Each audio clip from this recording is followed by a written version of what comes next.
Four Little Engines, Part 4, Old Faithful.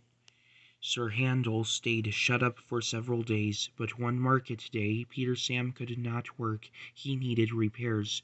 Sir Handel was glad to come out. He tried to be kind, but the coaches didn't trust him. They were awkward and rude. He even sang them little songs, but it was no use. It was most unfortunate, too, that Sir Handel had to check suddenly to avoid running over a sheep.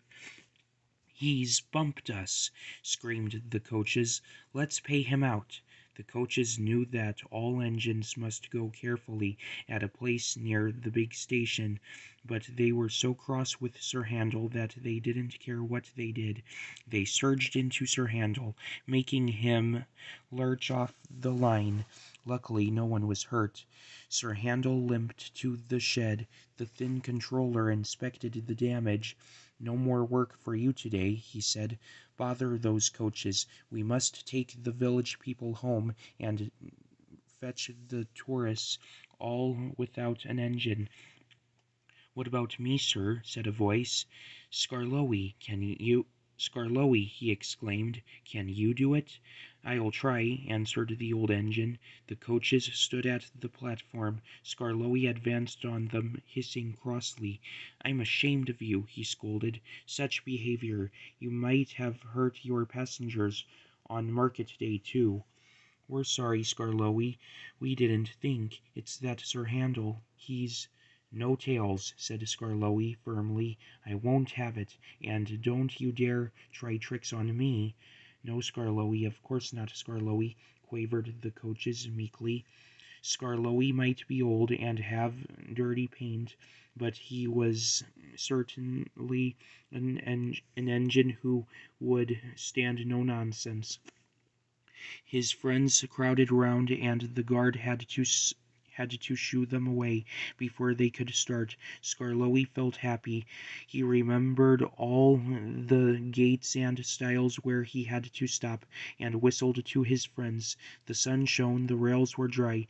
"This is lovely," he thought, but presently they began to climb, and he felt short of steam.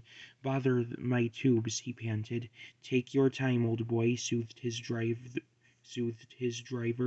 I'll manage, he wheezed, and pausing for breath at the stations, he gallantly struggled along.